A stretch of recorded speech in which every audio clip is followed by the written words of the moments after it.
In this short video, we're going to discuss convening community for change. Convening community is bringing together neighborhood groups for collective visioning and collaboration with the hope of working together to build a healthy, more just neighborhood. Throughout this video, we'll attempt to answer the following questions.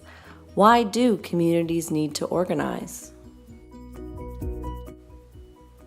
Who benefits from convening community? Why is organizing important for social work? How do communities plan together? And finally, what are the biggest challenges when convening community? To help us explore this topic, Mercedes Sharp-Zayas, a community organizer with Parkdale's People Economy Project, will help us better understand the questions posed.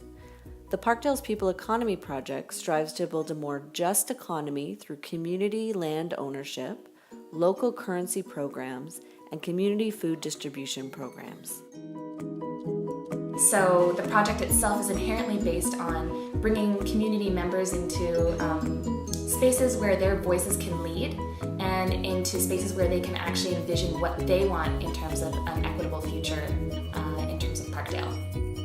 So when thinking about why communities need to organize, I think it's really important to contextualize some of the work that has to happen on the ground in terms of actually challenging broader systems. So the project that I work on, as I mentioned before, it's fundamentally about addressing ownership and specifically over elements of the economy that are traditionally held by more systemic and institutional actors.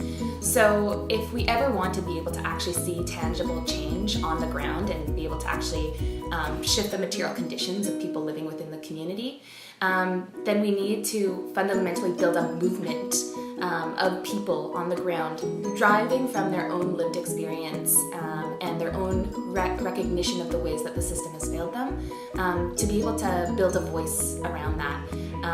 And without having people united together, it's far more difficult to take on those systems. In order to actually cause any change within the neighborhood, we have to recognize that there are all of these different players that are operating together to make a community alive and to make it thrive. But we need to be able to talk across those differences in many ways and be able to build collective visions that everyone at the end of the day can kind of get behind, while still ultimately being able to see what an equitable future would look like. So bringing together those partners means creating a space for everyone to come together and feel like they can actually collaboratively work across those differences and begin to set out actual steps in terms of where we're all collectively hoping to go. When you're doing this wider scale systems change, movement-based work, this is stuff that takes a long time. It's inherently, when you're trying to change policies, when you're trying to change systemic inequities, it's something that is not going to change oftentimes overnight. And meanwhile, when you're working with community members who do in many ways or are the ones who are directly implicated by those inequities, they are also at the same time, needing a place to stay, needing support, needing constant care, needing food to eat. If you're not pairing that with wider scale movement building and actually challenging the root causes of those inequities, you're just going to continue to allow for that model to continue endlessly.